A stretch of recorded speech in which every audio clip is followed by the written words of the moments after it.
Hey, what's up? Back again.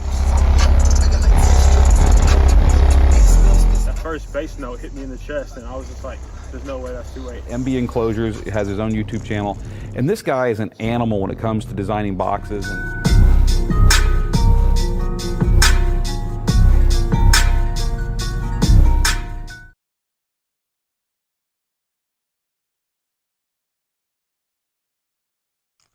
What's up, y'all?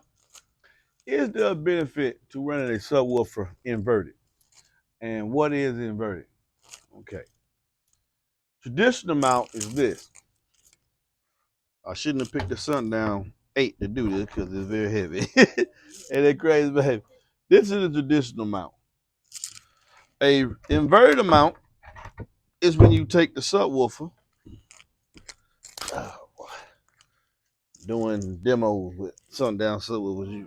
You're gonna have to be in shape, right, baby? This is a inverted subwoofer. Now, is there a benefit to running inverted over traditional mount?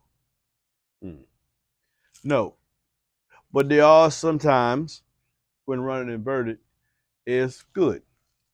Let's say you got a real small enclosure, and your woofer is large like this here, and you're using not a significant amount of port area. You want to keep your woofer cool so that it'll play louder, longer. Inverting the sub accomplishes that. Now, that helps it breathe. There's way more air here.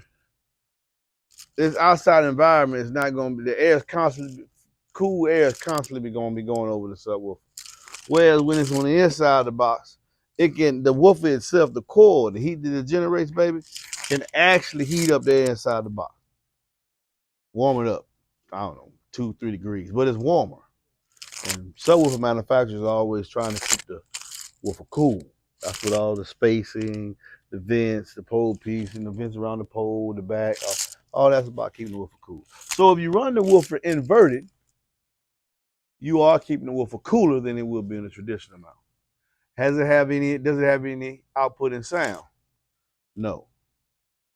Only time there'll be a difference in output and sound is if you have designed the subwoofer, the box builder, whoever you choose, has designed the enclosure with the subwoofer with the traditional mount inside. He has taken account the displacement of the subwoofer and the port and giving you a net volume, or he should have. Let's say like this box here is 1.2 net. And it was designed with the woofer with a traditional mount inside the enclosure. So I have accounted for the 0.13 of the Sundown XAV3 and accounted for the displacement of the port and glean or attain the 1.2 net volume that I want for this subwoofer. When I ship that to the customer, he has a 33 hertz tune if he mounts it traditionally. Now, if he, for whatever reason, decides that he wanted to show off this extra large black girl ass, booty, black girls are known for booty. If he wants to show this out, the chrome pot black plate, then he inverts the sub. Has he changed the tuning? Yes. Remember, I told you I accounted for the displacement of the sub and the port to attain the 1.2 net. The gross volume is the displacement of the sub and the port together. That's not net, that's gross volume. And the volume of the box. But when you put the sub and the port in, I got a 1.2 tune to 33. When you take it out, that 0.13 is now added to the enclosure. So it's no longer 1.2, it's 1.33. The box got bigger. Oh man, the box got bigger. The face got deeper. Yes, it did. But your port area got smaller because the port area didn't change.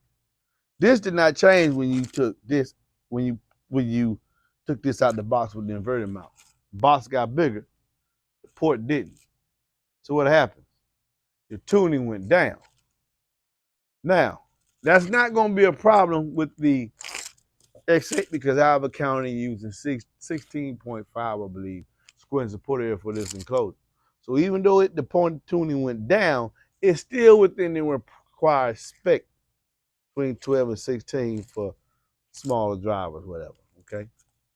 But your tuning went down, your port area went down, and your tuning went down as well. It's no longer tuned to 33. The box got bigger, port got smaller, your tuning might be 31.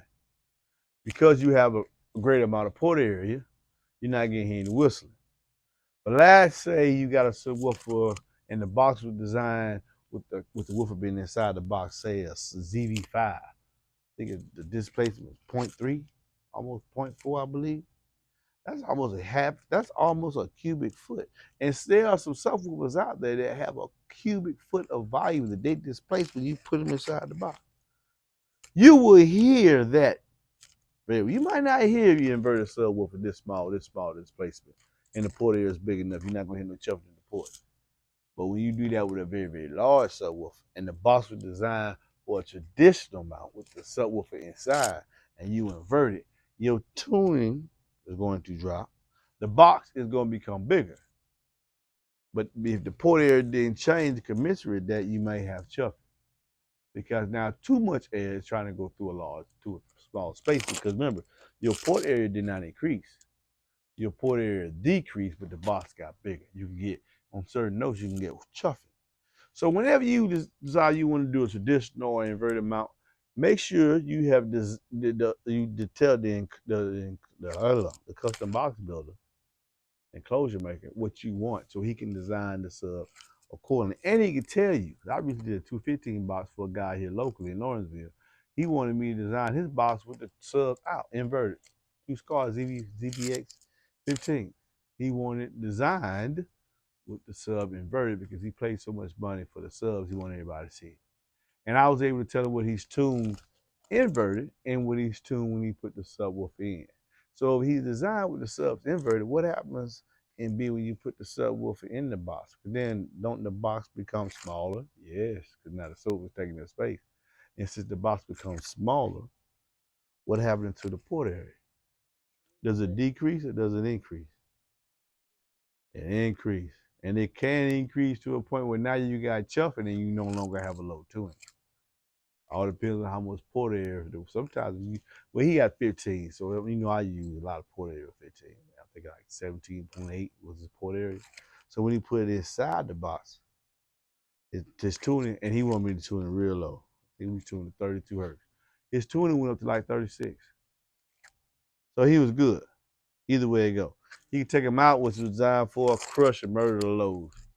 He want to get a little more impactful, just put the subwoofer inside the box. The tuning is going to rise. His port area is going to rise. No, I wouldn't. That was his port area rises to 17.8. I think I made it at 16 because he wanted to do both options, one for daily driving and one for medium. And when he put his woofer inside, his port area goes up to 17.8. His tuning goes up, but he's still within acceptable limits. It's just not as deep as when he take the subwoofer out. And those are the only advantages, y'all, running subwoofer inverted. Fat Nat Fix. You get it if you need an enclosure. 404-694-4818. Put some respect in my name. And I got another motto we're going to start saying, y'all. Here it is right here, man. We stronger together. You like that? Yeah. We stronger together.